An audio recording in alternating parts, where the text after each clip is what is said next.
This is a new iPad mini, and it might very well be the best iPad for just about everyone. And while not much has changed externally, I think if you're in a market for an iPad and one that you can take with you everywhere you go, this iPad mini 7th gen is definitely worth it. Let me tell you why. Now, this review is coming from someone who's always bought an iPad Pro, sold it, and rebought it again because I thought I needed it.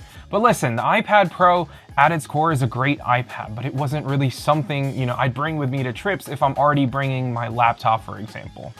So here we are in 2024 with the brand new iPad mini, the 7th generation iPad mini. And while it looks the same as the iPad mini from 3 years ago, I don't really think it needed a major overhaul in terms of its design, but I do have a wish list for the next iPad mini, which we'll talk about at the end of the video. So the iPad mini 7th gen, just as a refresher in case you guys are not familiar with its specs, up front, you're getting an 8.3-inch liquid retina display that features True Tone and P3 wide color gamut for the most accurate colors. Now, the display isn't OLED, nor does it have 120 Hz refresh rate. It's just an IPS LCD panel at 60 Hz, but it still looks good in my opinion. Now, the screen gets fairly bright at 500 nits peak, although I probably wouldn't be using this outdoors on a bright sunny day. Now, inside the iPad though is Apple's A17 Pro chip, which is the same chip that you'll find on the outgoing iPhone 15 Pro series. It's a really fast chip with a 6-core CPU and 5-core GPU with a 16-core neural engine, so performance for a tablet this size is top notch. Now, obviously, this isn't going to be as blazing fast as an iPad with an M series chip, but honestly, the A17 Pro is a monster in its own right, even though the chip is like a year old at this point. Now, as for its battery, it has a 5078 mAh battery, and according to Apple, they're promising 10 hours of web browsing or video playback on this mini if you have the Wi-Fi model, or 9 hours with cellular, which I do have. And we'll touch base on the battery life in just a little bit. Now, besides that, this also works with the new Apple Pencil Pro, which came out with the new M4 iPad Pros and M2 iPad Air. I do have the Pencil Pro right here, but I also don't really use it all that often since I use this iPad strictly for consuming media as well as gaming, which I will talk about and base this review off my experience from that. Now, like I said earlier in the video, I've always been a pro iPad user, and ever since I got my hands on the iPad mini, it kind of just changed everything for me. Since I travel so often, I used to use my iPhone or whatever phone that I'm using to watch movies or play games on, but more recently, I've been traveling with this new iPad mini, and it's honestly just been amazing. Now, one of the few use cases for the iPad mini, at least for me, is to play games on this iPad. And it's not like your traditional games that you'd find on the App Store or from Apple Arcade. Now, I do have this Bluetooth controller right here, which I actually originally bought for the 16 Pro Max, but it can also accommodate the iPad mini perfectly. So what I did on this iPad mini, since I have 512 gigs of storage on this, is install two apps.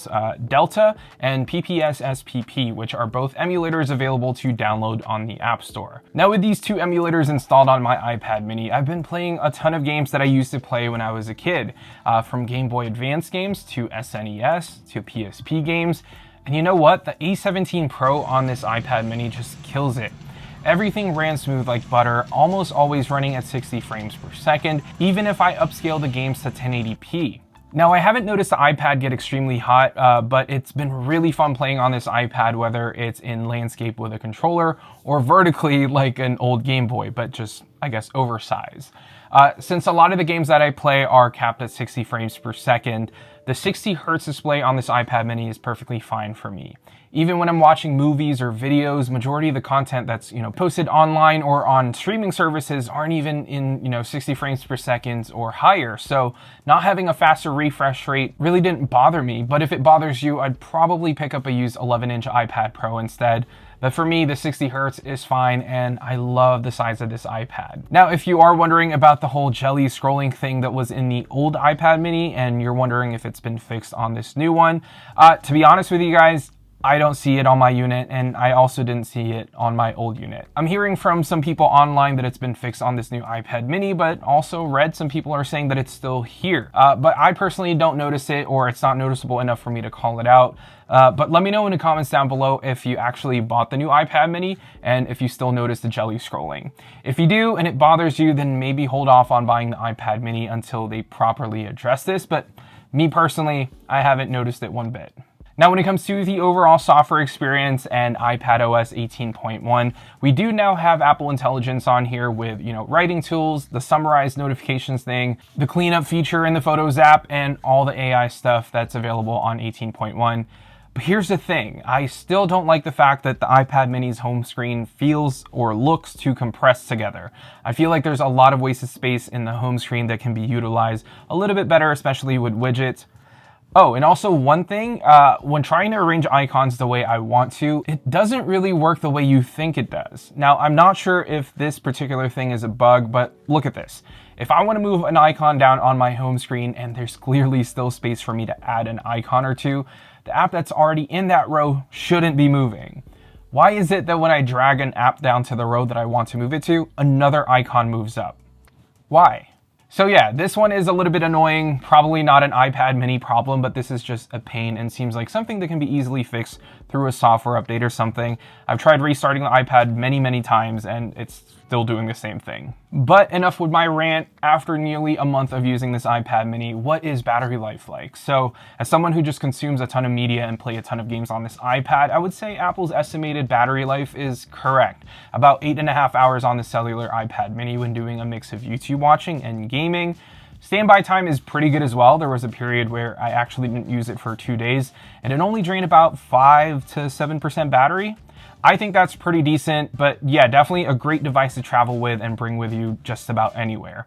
It fits in a jacket pocket, a bag, a purse, or if you're wearing baggy jeans, it might fit there as well.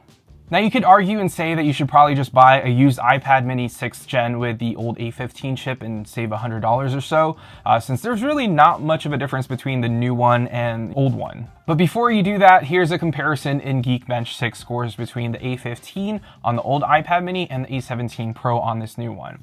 So we're seeing about 1,600 points difference in multi-core performance and about 650 points difference in single-core performance. But also new on the iPad mini is that you're getting Wi-Fi 6E for a faster connection.